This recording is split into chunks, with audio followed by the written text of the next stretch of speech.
And of course, you know that Ashab al-Kahf in Islamic literature, in Hadith literature, are two groups. There are two people of Ashab al-Kahf. And of course, this is talking about the boys who fled the king for the sake of their iman. The other Ashab al-Kahf are a group of youth, 3 youth who were traveling, and they were regular Muslim youth. These were like heroes, right? But the others were regular Muslim youth in the time of the Bani Israel, okay? And these shabab, in contrast, were like regular Muslim youth, also in the time of Bani Israel. And what they did was they got stuck in a mountain. So they were moving, walking, and they spent the night in the mountain. And then boulders came, and a big boulder blocked their way so that they couldn't get out. And one of them, they initiated something, and the reason we teach this is a doctrine of action of prayer called at-tawassulu bil-a'mal.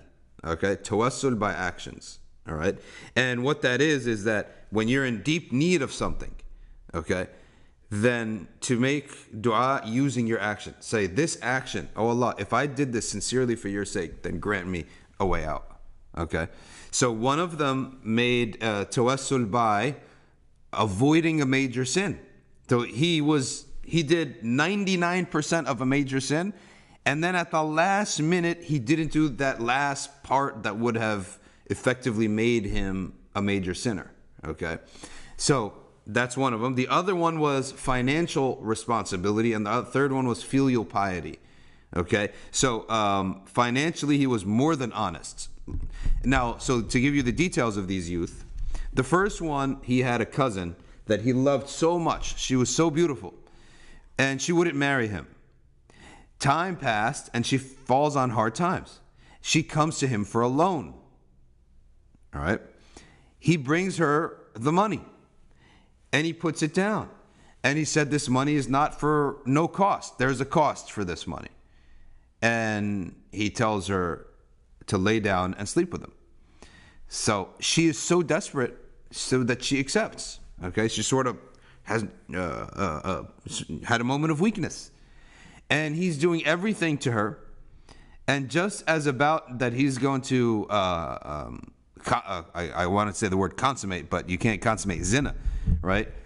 She says to him, don't break the seal. In other words, I am a virgin girl, all right? Keep me like this. And she says, fear Allah. So he fears Allah, and he gets up and he lets her go. He said, oh Allah, I was this close to doing exactly this ma'siyah, the zina that I wanted, right? And just when she said, fear Allah, that's when I left. So for that reason, Allah subhanahu wa ta'ala moved the boulder a little bit. The second man was filial piety, and he was a regular shepherd. That one of his habits that he used to love to do was that the first milk that he brought home for the day, he would bring it to his mom and dad. And back in those days, you lived all together. So he brought it back for his mom and dad one day, and lo and behold, they're asleep. And he's like, this is like my wird, right? This is like his wird of good. Wird is something you do all the time. This is like his wird of good deeds, okay? So he refused to not do it that day. And he stayed standing there waiting with the milk, and he would not give his kids any milk, okay, until Fajr came up and the mom and dad woke up again. And they said, what is this? He said, I wouldn't refuse to break my wird, my good deed of giving you milk first. And they blamed him, and they said, just give the kids. No, he said, no, I'll give it to you, okay? Now, of course, in modern mentalities would be like horrified. They'd be calling DYFS, the Division of Youth and Social Services, okay? That's what they'd be doing now if you didn't give your kid exactly what he wanted at the moment that he wanted. And that's one of the reasons we have a bad future in America, because we have bad habits of upbringing, okay? We have a really bad future in this country for that reason, okay? Spoiled, rotten kids. I mean, I go to practice with my kids, and I see them, subhanAllah, like, the other parents are like afraid of their kids. You think the kid is so mean and nasty that because you have to be strict with 1 or 2 things a week, right?